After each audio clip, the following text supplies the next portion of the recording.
শুভ সন্ধ্যা বন্ধুরা, কেমন আছো? নিশ্চয়ই সকলে ভালো আছো, আমিও ভালো আছি। আজকে আমি মূলত দুজনকে নিয়ে কথা বলবো। কথা প্রথমে যাকে নিয়ে বলবো সে তোমাদের খুব পরিচিত, দ্বিতীয় জন্য পরিচিত। তা ব্যস্ততার মধ্যে দিয়েও ভাবলাম এই কথাগুলো আমার বলা উচিত মনে হলো, তাই জন্য ভিডিও করতে বসে গেছি। তা প্রথম কথা হচ্ছে দুখেনকে নিয়ে। দুখেনের একটা লাইভ কালকে হয়েছে, আমি দেখতে পাইনি। আমি আজকে সকালে সেটা দেখলাম, আজকে খুব ভোরবেলা দেখলাম। ও এই কন্ট্রোভার্সি জোন থেকে নিজেকে সরিয়ে নিয়েছে, একদম ঠিক করেছে। কারণ নিজেকে সমাজসেবক হিসাবে পরিচয় দিয়ে নোংরা নোংরা ভিডিও করা, নোংরা নোংরা কথা বলা, এটা সাজে না। সব থেকে বড় কথা, ও আজকে নিজে মুখে স্বীকার করলো যে কিছু লোক, ও ইন্ধন কথা বললো না, কিন্তু ওর ভিডিও লাইভটা দেখে পুরো বোঝা যাচ্ছে কিছু লোক ওকে ইন্ধন দিয়েছিল। যাই হোক, খুব বেশি দেরি হয়নি, ও নিজের ভুল বুঝতে পেরে নিজেকে শুধরে নিয়েছে। আর আমি কন্ট্রোভার্সি করবো না, আমি কিন্তু এটা বলিনি। আমার ভালো লাগে না করতে, নোংরাভাবে বলতে। আর আমি কন্ট্রোভার্সি একটু আলাদা ওয়েতে করি। তোমাকে নিয়ে ভিডিও করা হয়তো এটা আমার লাস্ট ভিডিও। যদি তুমি কিছু না বলো, আমি আর কিছু বলবো না। কারণ আমি বুঝতে পেরেছিলাম যে কথাগুলো তুমি বলছো, এই কথাগুলো তোমার নয়। কথাগুলো তোমাকে দিয়ে বলানো হচ্ছে। কে বা কারা, এখন ভিউয়ার্সরা সবটাই পরিষ্কার হয়ে গেছে। অনেক প্রমাণ আমরা পেয়েছি যে দুখেনের সঙ্গে কাদের যোগাযোগ ছিল। নতুন করে আমি আর তাদের কিছু বলবো না। তবে দুখের আমার কাছে অনেক প্রমাণ ছিল। তোমাকে যারা ইন্ধন দিয়েছিল, অনেক প্রমাণ ছিল। আমি কিন্তু সবটা দিইনি, কিছুটা দিয়েছি। কারণ আমি চাই না যে নতুন করে কোনো উচ্ছৃঙ্খলতার সৃষ্টি হোক। তুমি যে নিজেকে গুটিয়ে নিয়েছো, খুব ভালো কাজ করেছো। কারণ দুখেন আমার কিছুই জানে না। আমার পরিবারে কে কে আছে, আমার বাড়িতে কে কে থাকে, কেউ জানে না। আমার মেয়েদের সম্পর্কেও কিছু জানে না। দুখেন দুদিন এসছে ওয়াইটিতে, কিন্তু দুখেনের মুখের যে কথাগুলো, ওগুলো দুখেনের কথা নয়। আমি বুঝেছিলাম ওকে দিয়ে বলানো হচ্ছে। ওকে দিয়ে একজন বলতো, এই তোমরা বুঝতে পারবা কে, টুনিবুড়িকে নিয়ে ভিডিও কর, টুনিবুড়িকে নিয়ে ভিডিও কর, এপি খেপিকে নিয়ে ভিডিও কর। এবার তোমরা বুঝে নাও এপি খেপি কে বলে। তার মানে অর্পিতা, প্যাশন উইথ অর্পিতার কথা বলা হতো। আর টুনিবুড়িকে, আর টুনিবুড়ি তো আমি একদম বিশ্ববিখ্যাত হয়ে গেছি। তো ওকে বলা হতো এই ভিডিওগুলো কর, ও সেই হিসাবে ভিডিওগুলো করতো। আজকে আমি দুখেনকে কিছু সত্যি কথা বলেছিলাম, তার বিপক্ষে দুখেন আমার চরিত্র নিয়ে কথা বলেছে, আমার মেয়েকে টেনে কথা বলেছে। তাতে আমার কিছু যায় আসে না। কারণ আমি যেটা নই সেটা আমাকে শতবার বললেও আমার কোনো যায় আসবে না। আমার লোক, আমার এলাকার লোক আমাকে জানে। আর আমার পরিবারের পরিস্থিতি কেমন কি, সেটা ইউটিউবে আর কোনোদিন কেউ জানতেও পারবে না, আর আমি কোনোদিন দেখাবো না। কারণ ইউটিউব থেকে, এখান থেকে যে নোংরামি করা হয়েছে আমার পরিবারটাকে নিয়ে, সেটা দ্বিতীয়বার আসুক আমি চাই না। যাই হোক, গেল এই কথা। দুখেন একটা বৃদ্ধাশ্রম করবে, ইচ্ছা ভালো, এবং সদিচ্ছা থাকলে নিশ্চয়ই ভালো কাজ করা যায়। কিন্তু মার্কেটটা দুখেনের এমন হয়ে গেছে, এই জায়গাটা থেকে ঘুরে দাঁড়াতে ওর সময় লাগবে। এই সমাজসেবক হিসাবে নিজেকে পরিচয় দিয়ে তারপরে মুখ থেকে নোংরা ভাষা বের করা ঠিক হয়নি। আজকে আমাকে নিয়ে যারা নোংরা নোংরা কথা বলেছে, আমি কিন্তু তাদের উত্তর দিয়েছি, আমার কায়দায়, আমার কৌশলে উত্তর দিয়েছি। আমি কিন্তু নোংরা কথা বলিনি। এখন দুখেন বলবে যে আমাকে কেন বলেছে, ওকে বলতেই পারে, তাই বলে তার উত্তর ওরকম হবে না। আমাকেও তো অনেক রকম নোংরা কথা বলা হয়েছে, অথচ আমি উত্তর দিয়েছি আমার ভাষাতে। আমি নোংরা এবং খিস্তি এড়িয়ে চলেছি প্রথম থেকেই। যাই হোক, গেল দুখেনের কথা। আমি দুখেনকে কনগ্রাচুলেশন জানাচ্ছি তার নতুন জীবনের জন্য। ও যে এই নোংরা পাক থেকে বেরোতে পেরেছে, এটা ওর কাছে অনেক উপকারী কাজ। আজকে দুখেন যাদের ফোন করেছিল, তারা যদি ফোনটা ধরতো, দুখেন এই জায়গা থেকে বেরোতে পারতো না। আজকে তারা ফোনটা ধরেনি বিধায় দুখেন চিনতে পেরেছে, তাই সে নিজেকে গুটিয়ে নিয়েছে।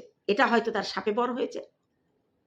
যাই হোক, এবার আসি আমাদের শিলাদিকে নিয়ে কথা। সন্দীপের মা বলা হচ্ছে, সন্দীপকে বলা হচ্ছে লাইভের সময় যে তোমার স্ত্রী তোমার ছেলেকে ফেলে চলে গেছে, তোমার মেয়েও তো মেয়েকে ছেড়ে দিয়েছে। শিলা দেবী তার মেয়েকে রেখে সংসার ছেড়ে স্বামী ত্যাগ করে পালিয়ে যায়নি। কখনোই শিলার সঙ্গে হচ্ছে টিনের তুলনা হয় না, কারণ টিন হচ্ছে একটা চরিত্রহীন মেয়ে, তার কোলের সন্তান, দুগ্ধপোষ্য সন্তান, এবং স্বামী শ্বশুরবাড়ি ছেড়ে সে পরকীয়া করে পরপুরুষের কাছে পরপুরুষের ওপর নির্ভর করে বেরিয়ে গেছে বাড়ি থেকে। শিলা দেবী কিন্তু বাড়িতেই আছে। কালকে সন্দীপ বলছিল যে আমার দিদি যদি আমাদের বাড়ি থেকে মানুষ হতো, এরকম সোসাইটিতে কোনোদিন যেতে পারতো না। একদম সত্যি কথা। আর শিলা দেবী মেয়েকে কার হাতে তুলে দিয়েছে? তার মায়ের হাতে। গ্রামের বাড়িতে ছেলে মেয়ে কি করে মানুষ হয় সেই অভিজ্ঞতা অনেকেরই নেই, কারণ যারা কথা বলে তাদের মধ্যে বেশিরভাগ লোক গ্রাম চেনে না। গ্রাম চেনে না।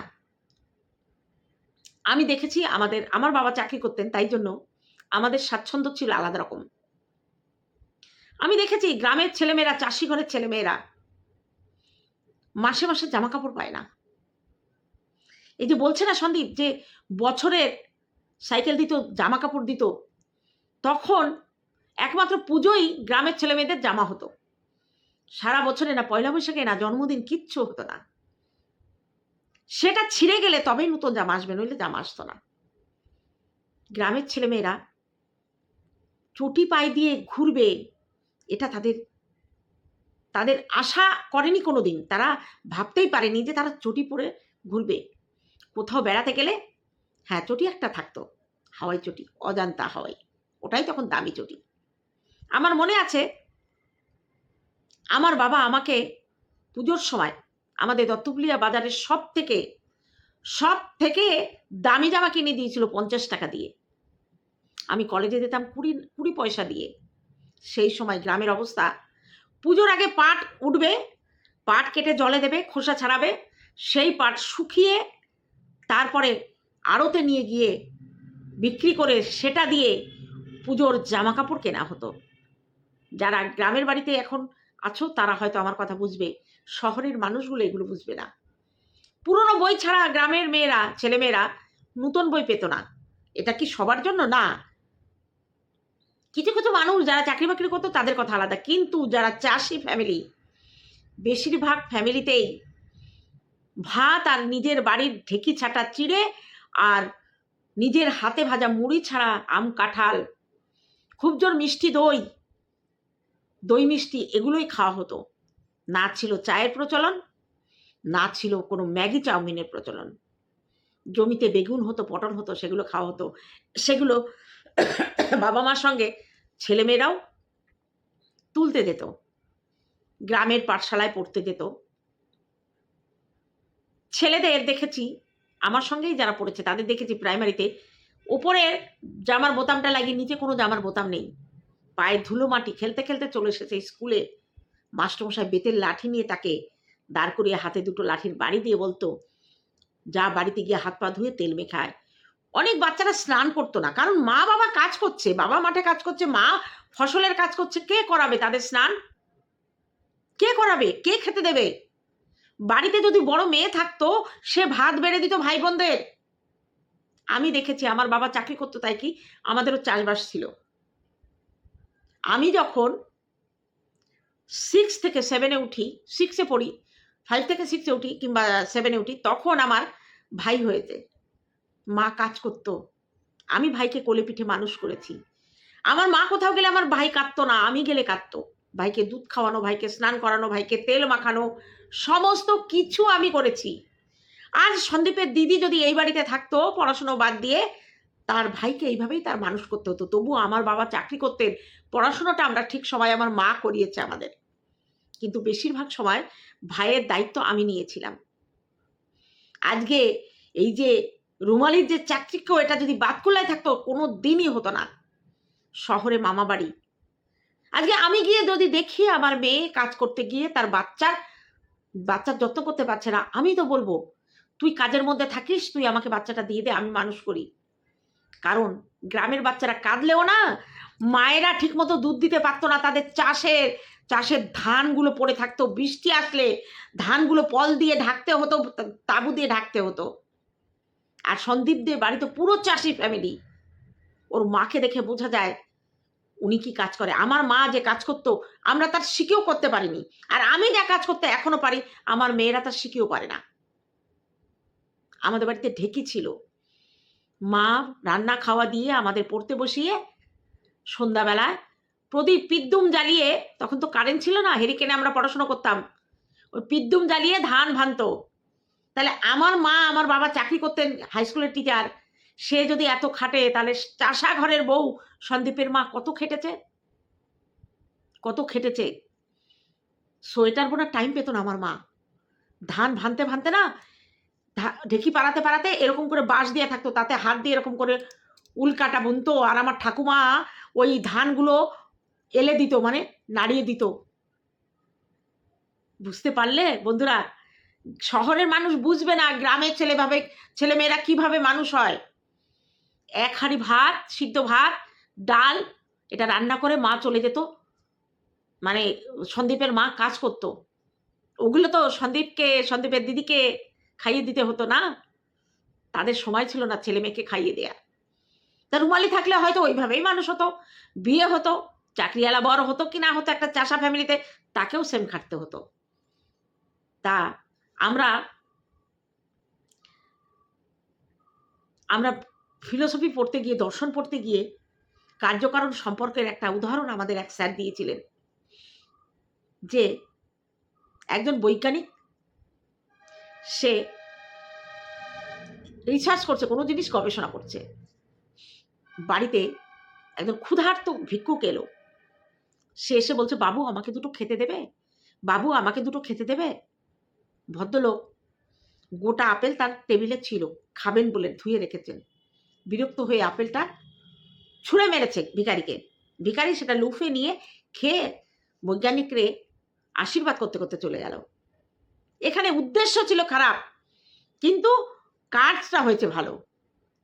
তেমনি সন্দীপের মায়ের উদ্দেশ্য ছিল ভালো, তার দিদার কাজ ভালো হয়নি। দিদা কাজটা ঠিকমতো করেনি, তাকে পারওয়ারিশ ঠিকমতো দিতে পারেনি, শিক্ষাটা ঠিকমতো দিতে পারেনি। দিদা যদি বা দিয়েছে, ওই মন্থরা মাসি ওর কান ভরেছে মায়ের বিরুদ্ধে। কারণ সন্দীপের দিদার বাড়ি, ভিটা বাড়ি থেকে তার মাসি, রুমালির মাসি জায়গা পেয়েছে, সন্দীপের মা কিন্তু পায়নি। মার কাছ থেকে বড় দিদিকে সরিয়ে এনেছে, তার মেয়েকে কুমন্ত্রণা দিয়েছে। আজকে যার জন্য সোশ্যাল মিডিয়ায় মাকে বিক্রি করে রুমালিকে তার ভবিষ্যৎ কেরিয়ার তৈরি করতে হয়েছে। আরও বলি, প্রথম থেকে কিন্তু রুমালির বাবা মার সঙ্গে সম্পর্ক ভালো ছিল, সন্দীপের বিয়ে পর্যন্ত ভালো ছিল। হঠাৎ করে খারাপ হলো কেন? স্বার্থ। ওদের চ্যানেলে ভিডিও করে, গ্রামের ভিডিও করে লাখ লাখ ভিউ কামাতো, ভিডিও করে দিত সন্দীপ আর সন্দীপের বউ। ওই মাসির ছেলেই কিন্তু রুমালির অজান্তে সন্দীপের কান ভরেছিল, টিনের কান ভরেছিল, যে তোমাদের ভিডিও দিয়ে লাখ লাখ টাকা ইনকাম করে, তোমরা কি করছো? তখন ওরা নিজের মতো করে একটা চ্যানেল খুলে, আলাদা একটা চ্যানেল খুললো। এরকম কিছু ঘটনা আছে, সবটা আমি হয়তো বলতে পারবো না। আমি যেটুকু দেখেছি, যে তখন সন্দীপরা ওদের চ্যানেলটা, যখন ওরা জিজ্ঞেস করেছিল কি একটা কারণে চ্যানেলটা বন্ধ করে দিয়েছিল, তখন ওরাই আলাদা একটা চ্যানেল খুলেছিল, যে টাকা ওরা দিতে হতো না, সেখানে ভিউ হচ্ছে দেখে যে চ্যানেলটা থেকে ওদের ভিডিও যেত সেই চ্যানেলটা পুরো বন্ধ করে দিয়েছে। সন্দীপরা টাকা পেত না, তখন কিষাণু পেটে। তাহলে পিসির এত ভালোবাসা, যে ভাইপো আসছে, সে কি খাবে, তাকে কিভাবে মানুষ হবে, সেসব কিছু খেয়াল না রেখে সে চ্যানেলটাকে বন্ধ করে দিল, ওদের টাকা পয়সা দেওয়া বন্ধ করে দিল। তখন সন্দীপ আর তখন টিনই বেশি এই নিয়ে বসেছিল, বলে বলে ননদের নামে নিন্দা করতে বসেছিল। আর সন্দীপের মা নাকি মেয়ের বৈধব্য চেয়েছে, এটার কোনো প্রমাণ কেউ দিতে পারবে? কোনো মা তার মেয়ের বৈধব্য চায় না। আজ অব্দি সন্দীপের মা কি কোথাও রুমালিকে নিয়ে একটা কথা বলেছে? তার বাবা হয়তো বড় দুঃখে বলেছে আমার আপনজন আমার শত্রু, কিন্তু সন্দীপের মা কিন্তু কোথাও একটা কথা বলেনি। সেই মা কি করে জামাইয়ের মৃত্যু চায়? একদম মিথ্যা কথা। ওর মাকে ফাঁসানোর জন্য এটা করা হয়েছে। আজকে যদি সন্দীপের মায়ের সঙ্গে টিনের তুলনা করে কেউ, ভুল করবে। সন্দীপের মায়ের ভুল হয়েছিল মাকে বিশ্বাস করা, আর সেটা যদি ওই অসতী টিনের সঙ্গে তুলনা করা হয়, যারা করে তার মূর্খ ছাড়া আর কেউ না। সন্দীপের মা সংসার ছেড়ে কোথাও যায়নি, কোথাও যায়নি সংসার ছেড়ে। সে তার সন্তানকে মায়ের হাতে তুলে দিয়েছিল বিশ্বাস করে। মা যে এত বড় বোন যে এত বড় বিশ্বাসঘাতকতা করবে, ওর মা বুঝতে পারেনি। একটা বিষ বৃক্ষ নিজের অজান্তেই রোপণ করেছিল সন্দীপের মা, এখন তার ফলটা খাচ্ছে। হ্যাঁ, ভুল সন্দীপের মা একটা করেছিল, মা আর বোনকে বিশ্বাস করে। সেই ভুলের মাসুল এখন একটু একটু করে সন্দীপের মাকে দিতে হচ্ছে। আর এদিকে রুমালি তার ফায়দা নিয়েছে। মায়ের এই ভুলের সুযোগটা আর মাসির এই কুমন্ত্রণাটা কাজে লাগিয়ে সে সোশ্যাল মিডিয়ায় মা বাবাকে বিক্রি করে ভাইরাল হয়েছে। নিজের যোগ্যতায় হয়নি, পারছিল না যোগ্যতায়, মা বাবাকে বেচে সে ভাইরাল হয়েছে। কোনো একটা সোশ্যাল মিডিয়ায় গিয়ে এই দুঃখ ভরা কাহিনী শুনিয়ে সে সবার মন জয় করে নিয়েছে। আর আজকে টিনের সঙ্গে তার তুলনা হচ্ছে। টিন অসতী, নিজের স্বামী থাকতে অন্য পুরুষের সঙ্গে যদি সম্পর্ক করে তাকে অসতী বলে। আর এই ভুলটাকে যারা মেনে নেয়, যে একবার ভুল করেছে মেনে নাও, একবার ভুল করলে সে বারবার করবে। সে কোনো দিন মিউচুয়াল হয়েছিল, প্রথমবার ধরা পড়ে মিউচুয়াল হয়েছিল সন্দীপের, গ্রামের লোক ডাকাডাকি হয়েছিল, বলেছিল এই ভুল আর তুমি করবা না। কিন্তু সন্দীপ দেখেছে চা করতে গিয়ে হোয়াটসঅ্যাপ খোলা ছিল ইয়েতে, ওকে ল্যাপটপে দেখে রান্নাঘরে চা করতে গিয়ে পরকীয়া করে বেড়াচ্ছে, আর সেটা হোয়াটসঅ্যাপে ধরে ফেলেছে। সন্দীপের কাছে ঠোস সবুত আছে যে সব মিটমাট করার পরেও সে আবার ওই কাজ করেছে। যে কুকুর গু খায় তাকে ঝাঁটা মেরেও তার গু খাওয়া বন্ধ করা যায় না। এই আসল কাহিনী। সেই একজন নোংরা মেয়ের সঙ্গে সন্দীপের মায়ের তুলনা। আজকে কিছুদিন আগে থেকে বলতো সন্দীপের বাবাকে কেউ সম্মান দেয় না, কেউ সম্মান দেয় না, তাকে পাহারাদার হিসাবে রাখে। আর গতকাল না দুদিন আগে শুনলাম সন্দীপের বাবা অসামাজিক, কোথাও যায় না। আর আগে বলতো ওনাকে নিয়ে যায় না, ওনাকে বাড়ি পাহারা দিতে রাখে, উনি নাকি কেয়ারটেকার। অথচ 3 দিন আগে শুনলাম উনি অসামাজিক, কোথাও যায় না। ওরা নিজেরাই প্রমাণ করে দেয় ওরা মিথ্যে বলেছে। সন্দীপ সব সময় বাবা মাকে নিয়ে ঘুরতে যেতে ভালোবাসে, বলে ওর বাবা সব জায়গায় যায় না, এটা অসামাজিক না। আমার বাবা কোথাও যেত না, একমাত্র আমার বাড়ি এই গ্রামে বলে আমার বাড়িতে আসতো। আমার বোনের বাড়ি বিয়ের পরে গুনে হয়তো 3 থেকে 4 দিন গেছে, বোন রেগে যেত। কিছু মানুষ আছে বাড়ির বাইরে বেরোয় না, ভালো লাগে না তাদের বাড়ির বাইরে। এটাই হচ্ছে কাহিনী। আজকে বারবার সন্দীপের ছেলের যত্ন নিয়ে বারবার কথা বলা হচ্ছে, তাকে মানুষ করার পদ্ধতি নিয়ে অনেক জ্ঞান দিচ্ছে সবাই। ছেলেটা তো সন্দীপের, সে কিভাবে মানুষ করবে, তার যত্ন হচ্ছে কিনা তারা বুঝবে। অনেকে বলছে পেটে ধরেছে, আরে পেটে ধরলেই সবকিছু হয় না। নিজের সন্তানকে অনেক মা আছে খুনও করে দেয়, সেও তো মা। টিন তার ছেলেকে ছেড়ে 1 বছর 9 মাস তার ছেলের একটা কথাও বলেনি, ছেলেকে একবারও দেখতে আসেনি, সেও তো মা। কিন্তু কিছু মা আছে 1 ঘন্টা সন্তানকে ছাড়া থাকতে পারে না। পেটে ধরলেই মা হওয়া যায়, তাই না? মা হওয়া নয়, মুখের কথা যদি না বোঝে সন্তানের ব্যথা। কিষাণুর যেদিন জ্বর হয়েছিল সেদিন দেখেনি টিন, বড় মুখ করে বলেছিল আমি ওই চুল্লুখড়ের ভিডিও দেখি না। আরে চুল্লুখড়ের ভিডিওতেই তো তোর সন্তান রয়েছে, তুই যদি তার ভিডিও না দেখিস সন্তানকে দেখবি কি করে? চোখের আড়াল করতে করতে ছেলে এখন মনের আড়াল হয়ে গেছে। কি করবি এখন? ছেলে তোকে মনে করে না। ছেলেকে দেখার অনুমতি চেয়েছিল কোর্টের কাছে, হাইকোর্টে যে কেস চলছে, লোয়ার কোর্টে এসে নকশাবাজি করছে, তাই না? সন্দীপ তো আগের দিনই সবকিছু করে এসছে, কেস ট্রান্সফার করে হাইকোর্টে নিয়ে গেছে। কেন গিয়েছিল ঝড়ের মধ্যে বুঝিসনি? সব কিছু কাজ সেদিন করে এসছে, বুঝিসনি তাই না? কেন যাবে কালকে? হাইকোর্ট যে অর্ডার দেবে সেটা মাথা পেতে নেবে সন্দীপ, কিন্তু লোয়ার কোর্টে কেন যাবে? যেতে হয়নি। এগুলো হচ্ছে লোক দেখানো, মানুষে ছিছি করছে না।